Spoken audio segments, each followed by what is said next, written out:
Thank you for coming tonight. We truly appreciate you coming to the August 3rd, 2021 business meeting. Can we all please stand for the Pledge of Allegiance? I pledge allegiance To the flag of the United States of America and to the republic for which it stands, one nation, under God, indivisible, with liberty and justice for all.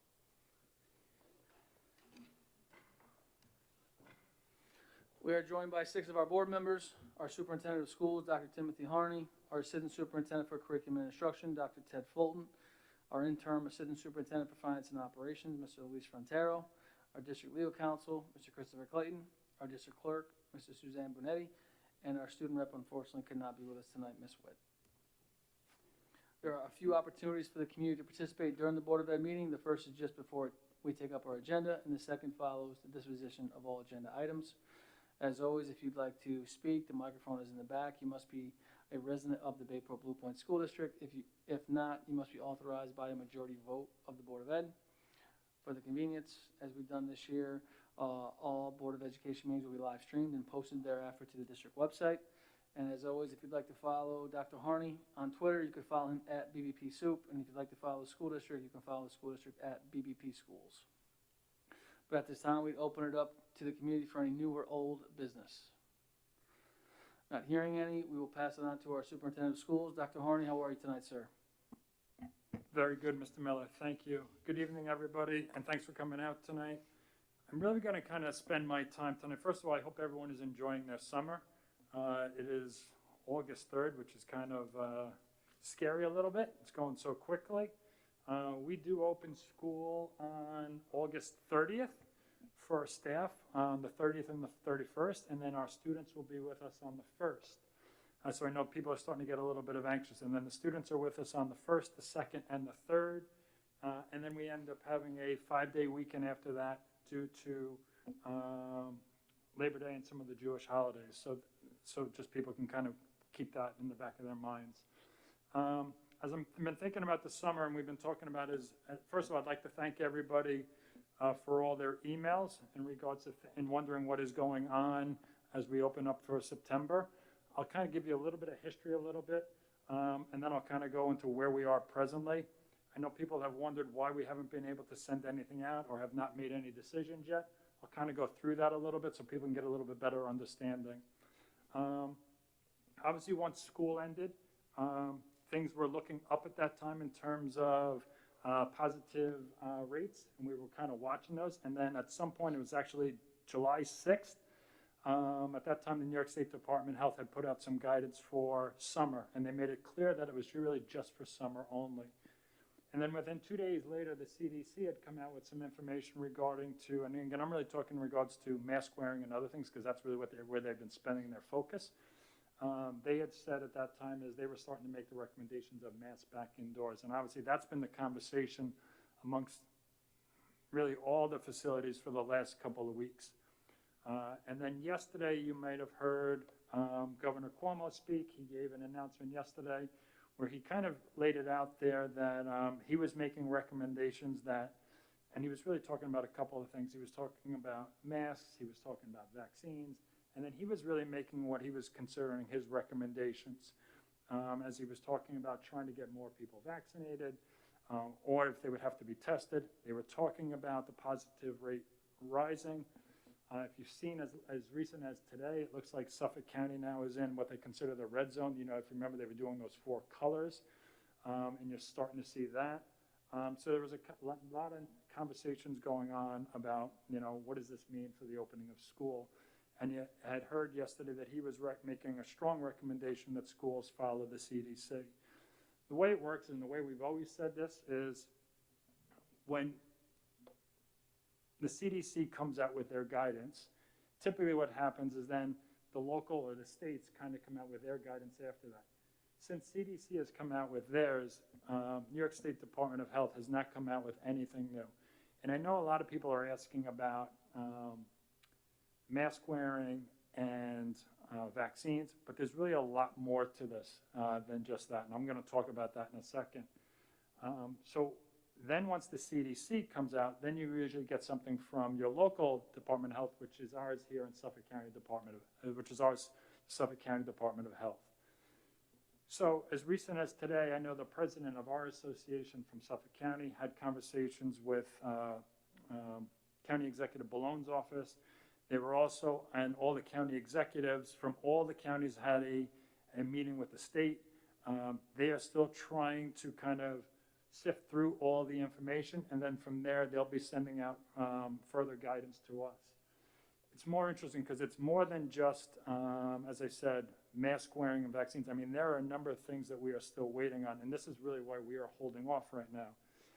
I'll give you a kind of a list that we kind of put together. We still need clear guidance on what physical distance requirements with instructional classrooms would be, what they would be outside, while on a school bus, while participating in physical education or music.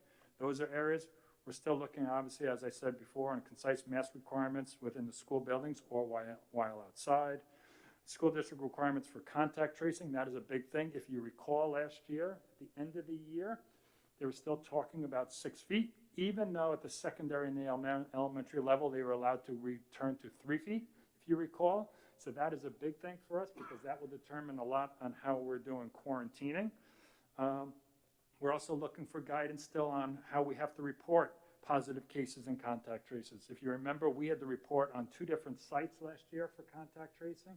So that is becoming obviously a piece that we're concerned about. In terms of, is there going to be anything that they talk about in terms of vaccines or testing? And if there is testing, who's going to do the funding for those? So those are other things that we're still waiting on. And what will the county supply those? So these are just some of the things. Now, we've been doing all various different types of scenarios, and we will continue to do that. The good news is we have lived through this once before, and I'm going to be honest, I've said it in the past, I could not have been prouder of the staff here. I thought we've done a tremendous job. So before I get out in front of myself, and you've seen that happen in the past where people have gone out with things and have had to retract, I would rather have all the information, be able to share it with the board, in the community, and then get it all at once. So that's why once we're talking about, again, it's not just the mask wearing, it's a lot of these other intricacies that we still need to kind of get our guidance on. So that's why we had talked about it. I would recommend that we have another Board of Education meeting within roughly 2 weeks. Hopefully by then we'll have more information. I know the president of our association said today that said hopefully towards the end of this week or the beginning of next week, they'll get some information from the county, so maybe that will be helpful for us. As I said, we're going to continue to plan. We're kind of planning right now as if it was the end of the year last year, because that's the latest that we have for the school year. So we're still talking about that 3 foot, 6 feet type of thing. We're talking about the outside versus inside mask wearing, just because we don't have any additional guidance yet as compared to what was at the end of the year. So that's kind of what we're doing, but we're also taking in all these other scenarios as well as we're going through it. So that's kind of where we are with this. I'll take any questions you have, but I would suggest, I know some people have asked why we haven't sent anything out or made a decision. That's really the reasons, because I don't want to have to change it. And what I found in the past, it will just become confusing for people. Okay? So I'll open it up to the Board of Ed. Thank you, Dr. Harney. Any questions from trustees? Not hearing any. Thank you so much, Dr. Harney. Are you all set? I am, thank you. So I guess where is are we good with doing one on about 2 weeks from now? Board of Ed meeting? As of right now, I believe we have one scheduled for August 17th at 6 p.m. Okay. Thank you, and I appreciate that. Thank you, Dr. Harney. Moving on to the consent agenda. Are there any items the board would like to remove from the consent agenda and place on the regular agenda? Ms. Byrne? No, but did you say the meeting is going to be at 6 or will it be the normal time at 7? August 17th at 6 p.m. Oh, why 6? Because I might be able to make a 7. I won't be able to make a 6. I'll throw it out to you guys. Do you want it moved till 7? Anybody disagree with 7? All right, so it'll be August 17th at 7 p.m. and we'll have our exec session at 5:30 p.m. Anybody see that differently? All right. Thank you so much, Ms. Byrne. Any items the board would like removed from the consent agenda and placed on the regular agenda? Not hearing any, can I have a motion to approve consent agenda items D, E, F, G, H, I, and J? I think that was Mr. Johnson, second by Mr. Crew. Any discussion? All in favor? Opposed? Abstentions? Motion carries 6-0. Moving into the regular agenda, our last meeting, Dr. Harney went through thoroughly our district goals, but can I have a motion to approve our district goals for the 2021-2022 school year? Ms. Burns, second.